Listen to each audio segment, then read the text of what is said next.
सफल र रहरलाग्दो क्रिस्चियन जिउनको लागि चाल्नुपर्ने कदमहरू एकदमै साधारण छन् र यी साधारण कदमलाई जसले ध्यान दिन्छ र त्यसमा निरन्तर लागि नै रहन्छ भने उसको जीवन वास्तवमै सफल हुन्छ।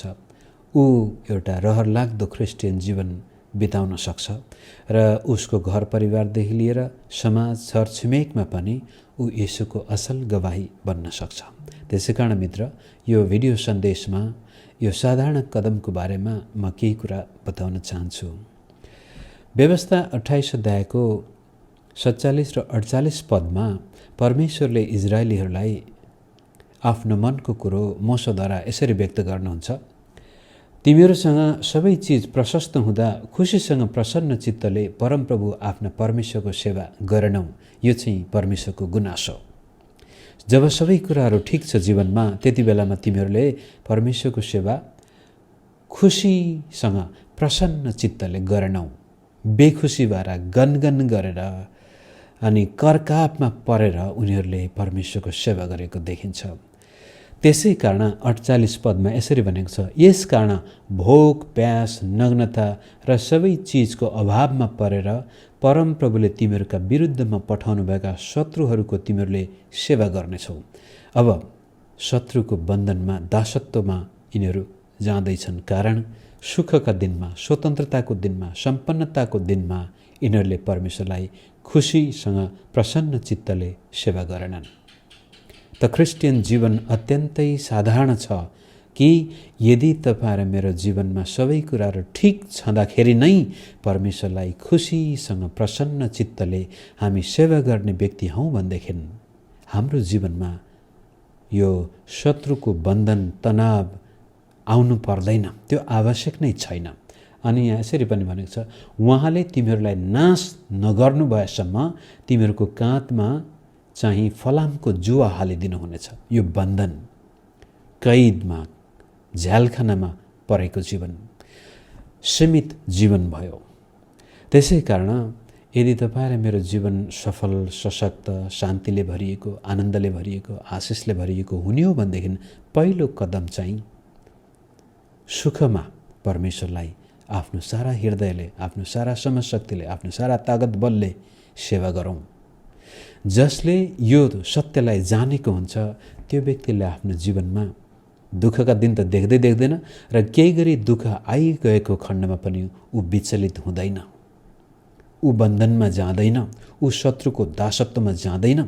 उसले आफ्ना परिस्थितिमाथि पनि परमेश्वरको सहायता महसुस गर्दछ, कारण उसले परमेश्वरलाई सुखका दिनमा राजी खुसीले आनन्द साथ सेवा गरेको छ। तपाईहरु मेरो जीवनमा मित्र अनावश्यक समस्याहरू आउँछन्, नचाहँदै परिस्थिति प्रतिकूल हुन जान्छन्।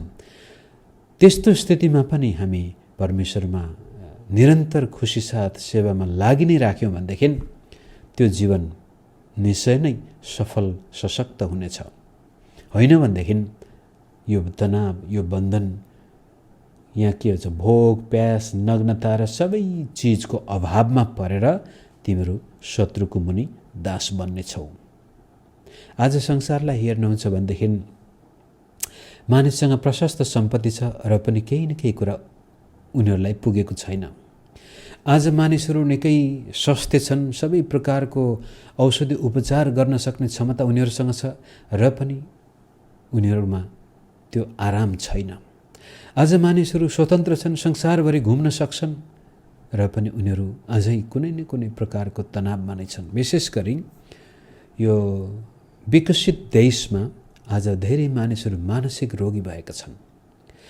अमेरिकाका जवानहरू, विशेष गरी हाई स्कुलका विद्यार्थीहरूसम्म 40% भन्दा बढीले मानसिक रोगको दबाई खाइरहेछन्। अरू मानिसको पनि अवस्था त्यस्तै छ।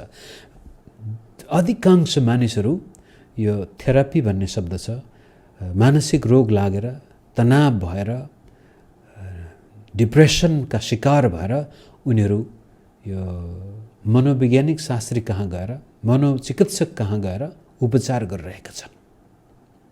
कारण परमेश्वरलाई जुन प्रकारले आफ्नो जीवनमा स्थान दिनुपर्ने थियो आज संसारका मानिसले दिन सकेको छैन मित्र। दिएको छैन। उल्टै परमेश्वरको विरुद्धमा बागी भएका छन्, परमेश्वरका शत्रु भएका छन्। त्यसै कारण मानिस आज बन्धनमा छ, जुवामा नारिएको छ, बाँधिएको छ, कैदमा गएको छ। उसलाई जति सम्पत्तिले पनि नपुग्ने, जति ख्यातिले पनि चित्त नबुझ्ने, जति साह्रो ताकत बल भए पनि कहिले नपुग्ने, जे गर्दा पनि मान्छे केही न केही कुराको खोजीमा नै दौडिरहेको छ। त्यसै कारण यदि तपाईँ र म ख्रीष्ट येशूमा विश्वास गर्ने व्यक्ति हौँ भने हाम्रो लागि परमेश्वरले बडो गजबको एउटा निम्तो दिएको छ, आह्वान दिएको छ। यदि तपाईँ र मेरो जीवन केही गरी यो भोक, प्यास, तिर्खा, नग्नता र सबै चिजको अभाव र शत्रुको दासत्वमा गएको छ र काँधमा कुनै प्रकारको जुवा छ भने त्यो जुवाबाट स्वतन्त्रता दिनको लागि येशू प्रभुले यसरी बोलाउनु भएको छ। मत्ती 11:28-30, हे सबै थाकेका र बोझले दबिएको हो, म कहाँ आओ, म तिमीहरूलाई विश्राम दिनेछु। हेर्नुहोस्, बडो साधारण छ। पहिलो कुरो, जब सबै कुराहरू ठिक छन् तपाईँ मेरो जीवनमा, त्यति बेलामा राजी खुसीले आनन्द साथ परमेश्वरलाई सेवा गर्नु, आराधना गर्नु। चर्चमा जाँदा पनि बडो खुसी साथ, बाइबल स्टडीमा जाँदा पनि खुसी साथ, प्रार्थना सङ्गतिमा जाँदा पनि खुसी साथ, व्यक्तिगत बाइबल अध्ययन प्रार्थनामा समय बिताउँदा पनि खुसी साथ, परिवारमा घरेलु सङ्गतिमा जहाँ तपाईँ जानुहुन्छ बडो उत्सुकता साथ परमेश्वरलाई महिमा दिनको लागि जाने विश्वासी तपाईँ हो भनेदेखि परमेश्वरले तपाईँको चारैतिर आफ्नो सुरक्षा प्रदान गर्नुहुनेछ। स्वर्गदूतहरूलाई आज्ञा गर्नुहुनेछ तपाईँलाई सुरक्षित राख्नको लागि। यदि त्यो भएन, मानिलिउँ तपाईँले गल्ती गरे, भुल गर्यो, परमेश्वरलाई बिर्सिनु भयो, दुःख आइलाग्यो, आपत विपत आयो, अचानक तपाईँ बन्धनमा पुग्नु, सबै कुराको घटी कमी, अभाव, भोग, प्यास, रोग, ब्याज, यस्तो स्थितिमा पनि दोस्रो कदम हो येशू कहाँ आउनु। हे सबै थाकेका र बोझले दबिएका हो, म कहाँ आओ, म तिमीहरूलाई विश्राम दिनेछु। कुनै प्रकारको मानवीय सहायता चाहिँदैन येशू कहाँ जानको लागि। कुनै अगमवक्ता, प्रेरित, चङ्गाईकर्ताको सहायता चाहिँदैन। सरासर तपाईँ येशू कहाँ जान सक्नुहुन्छ। जहाँ हुनुहुन्छ, जस्तो स्थितिमा हुनुहुन्छ, येशू प्रभु त्यही नै हुनुहुन्छ। र गएर भन्नुहोस्, हे प्रभु, म तपाईँ कहाँ आउँछु, हेर्नुहोस् म त बन्धनमा परेको छु, म बोझले दबिएको छु, म थाकिसकेँ प्रभु। येशू प्रभु हामीलाई विश्राम दिन जहिले पनि तयार हुनुहुन्छ। दोस्रो कदम, त्यसै कारण येशू कहाँ आउनुहोस्। अब मानिलिउँ तपाईँ मेरो जीवनमा कुनै निश्चित प्रकारका बन्धनहरू छन्। विशेष गरी हाम्रो जीवनलाई बन्धनमा पार्ने एउटा तत्त्व हो पाप। पापको कारण आज संसारका मानिसहरू बन्धनमा परेका छन्, थाकेका छन्। पाप क्षमाको लागि धर्म कर्म गर्दछन्, यहाँसम्म कि धार्मिक युद्ध गर्दछन्, लडाइँ गर्छन्, धर्मको नाउँमा एकले अर्कालाई मार्न पनि पुग्छन्, मठ मन्दिर बनाउँछन्, धाम धाउँछन्, पहाड पर्वत नदी नाला तीर्थ व्रत दान वरदान भेटी कोटी जे गर्नु छ गर्छन्। किनभनेदेखि मानिस पापको बन्धनमा छ, पापको दास भएको छ मानिस। तर मित्र, जबसम्म मानिसको पाप क्षमा भएको उसलाई महसुस हुँदैन, तबसम्म उसको अन्तरआत्माले उसलाई दोषाइरहेको हुन्छ कि त पापी होस्। अनि त्यो जस्तो डरलाग्दो बन्धन अरू केही पनि छैन। अर्को कुरो, यदि म पापी हुँ, मलाई थाहा छ मैले पाप गरेको छु भने अब म भित्रको पाप काट्नको लागि अथवा त्यो दोषी आत्मालाई मेटाउनको लागि म त्यसपछि अरूसँग तुलना गर्न थाल्छु, अरू धर्मसँग म तुलना गर्न थाल्छु। त्यसपछि मेरो धर्मभन्दा त अर्काको धर्म नराम्रो भनेर म अब धार्मिक युद्धतिर पनि जान्छु। पापको वशमा परेका मानिसहरू नै धार्मिक युद्ध गर्दछन्, किनभने उनीहरू आफूभित्रको पाप अरूको टाउमा थुपार्छन्। यसलाई मनोवैज्ञानिक भाषामा प्रोजेक्सन भनिन्छ। आफू चोर हो भने उसले सबैलाई चोर देख्छ, त्यसपछि आफू झुट बोल्ने व्यक्ति हो भने सबैलाई झुट बोल्ने आरोप लगाउँछ, त्यो प्रोजेक्सन। त्यस्तै किसिमले मानिसले धर्म कर्म गरे पनि त्यो चाहिँ परमेश्वर, ईश्वर, भगवान, देवता अथवा जेसुकै भन्नुहोस्, त्यो तत्त्व, व्यक्ति, वस्तुलाई प्रेम गरेर नभएर आफूभित्रको पापलाई अरूमाथि थुपार्दाखेरि केही गरी मेरो पाप कट्टी हुन्छ कि? हुन पनि कतिपटक शिक्षा त्यस्तै छ।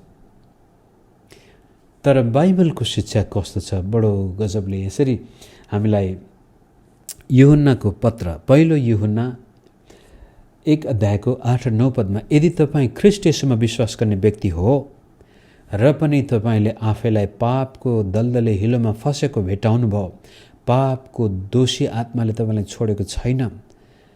पाप भन्ने बित्तिकै अब हुन त पापको मुख्य जरा भनेको नै परमेश्वरको विरुद्धमा जानु हो।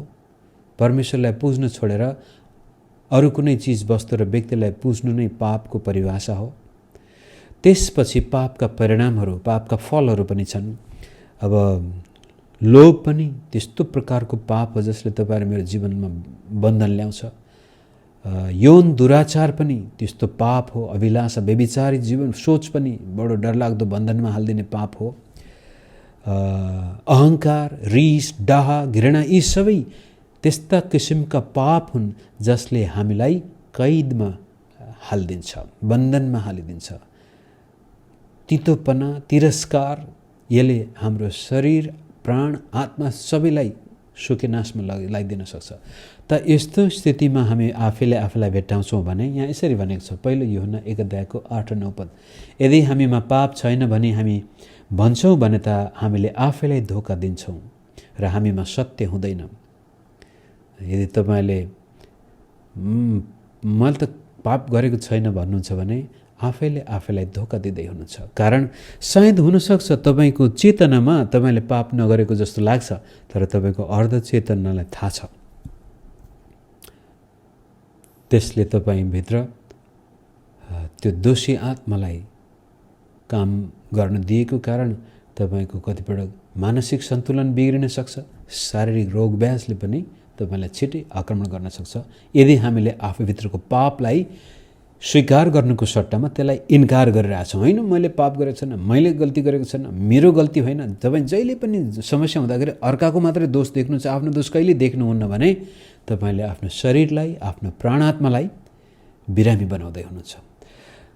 9 पदमा, यदि हामीले आफ्ना पाप स्वीकार गऱ्यौँ भने उहाँले हाम्रा पाप क्षमा गर्नुहुन्छ र सबै अधर्मबाट हामीलाई शुद्ध पार्नुहुन्छ, किनकि उहाँ विश्वासयोग्य र धर्मी हुनुहुन्छ। त्यसै पत्रको 2 अध्यायको 1 र 2 पदमा पनि यदि कसैले पाप गर्छ भने धेरै चिन्ता गर्नु पर्दैन, किनभने हाम्रो निम्ति अन्तर्विन्ती गर्ने, हाम्रो पक्षमा बोलिदिनु हुने महान एउटा सहायककर्ता हुनुहुन्छ उहाँ येशू ख्रीष्ट, जो पिताको सामनेमा हाम्रो निम्ति अन्तर्विन्ती गर्नुहुन्छ।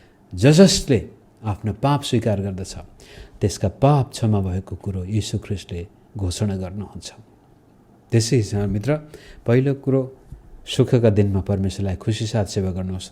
दोस्रो कुरो, यदि दुःख आइगएको छ भनेदेखि पनि येशू कहाँ आउनुहोस्। तेस्रो कुरो, आउँदाखेरि सबैभन्दा ठुलो तपाईँ र मलाई बन्धनमा पार्ने शक्ति मानिसभन्दा पनि, गरिबीभन्दा पनि, रोगब्याजभन्दा पनि पाप नै हो। यदि कसैलाई तपाईँले क्षमा दिन सक्नु भएको छैन, तपाईँ कैदी हुनुभयो। यदि कसैप्रति तिरस्कारको भावना छ, तपाईँ कैदी हुनुभयो। यदि तपाईँ लोभको आत्माले प्रेरित हुनुहुन्छ, तपाईँ कैदी हुनुभयो। यदि तपाईँ अहङ्कारी घमण्डी हो, तपाईँ कैदी हो।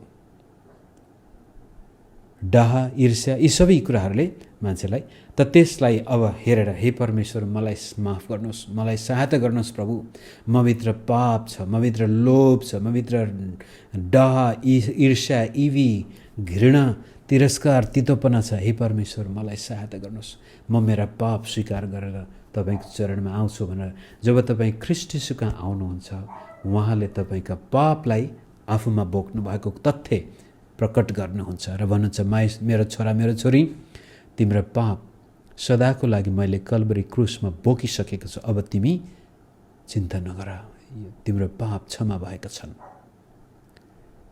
त्यसै कारण मित्र, तेस्रो कदम आफ्ना पाप स्वीकार गर्नुहोस्। कहिले पनि अहङ्कारी नबन्नुहोस्, अथवा अरूको दाँजोमा त म त राम्रो छु नि भनेर बस्नुभयो भनेदेखि तपाईँले आफैलाई धोका दिँदै हुनुहुन्छ र जीवन तनावमा जानको लागि एउटा ढोका खोल्दै हुनुहुन्छ। तर त्यसको सट्टामा नम्र भएर, हो वास्तवमा म काम लाग्ने व्यक्ति होइन, तर पनि प्रभुले मलाई यति धेरै प्रेम किन गर्नुभयो म जान्दिनँ म परमेश्वरले प्रेम किन गर्नुभयो भन्ने भजन त हामी गाउँछौँ। त्यसै कारण मित्र, जहिले पनि परमेश्वरको नजरमा आफूलाई स्वधर्मी नतुल्याउनुहोस्। मानिसको सामनेमा पनि बडो धर्मी भई टोपल्नु भयो भनेदेखि आज नभए भोलि, भोलि नभए पर्सि तपाईँ बन्धनमा जाँदै हुनुहुन्छ। त्यो चाहिँ स्वीकार, पाप स्वीकार। तेस्रो पाइला, यदि जस कसैले आफ्नो पापलाई सजिलै स्वीकार गर्दछ भने त्यो व्यक्ति चङ्गाई भएको व्यक्ति हुन्छ। त्यो व्यक्तिमा परमेश्वरको अनुग्रह प्रशस्तै आएको हुन्छ। चौथो कुरो चाहिँ विश्वासको कुरो छ।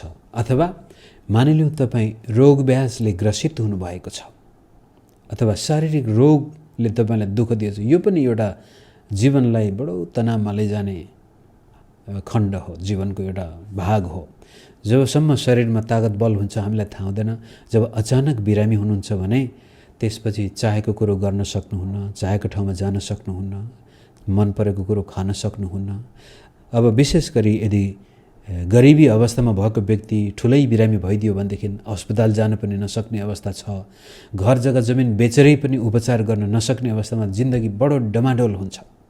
यस्तो स्थितिमा पनि तपाईँ र मैले आफ्नो विश्वास अब ख्रीष्ट येशूमा जाहेर गर्नुपर्ने हुन्छ, चङ्गाईको लागि, शारीरिक चङ्गाईको लागि।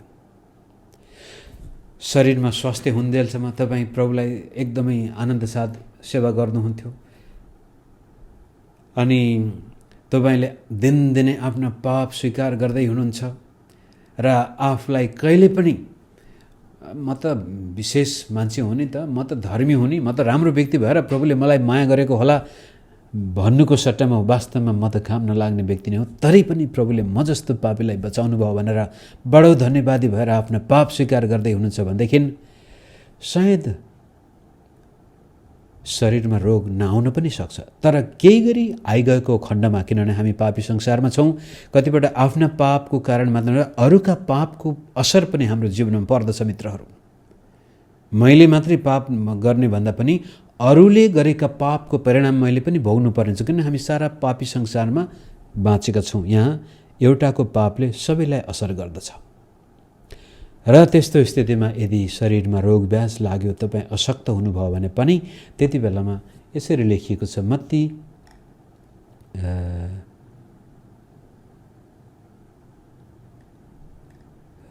8 अध्यायको 16-17 पद।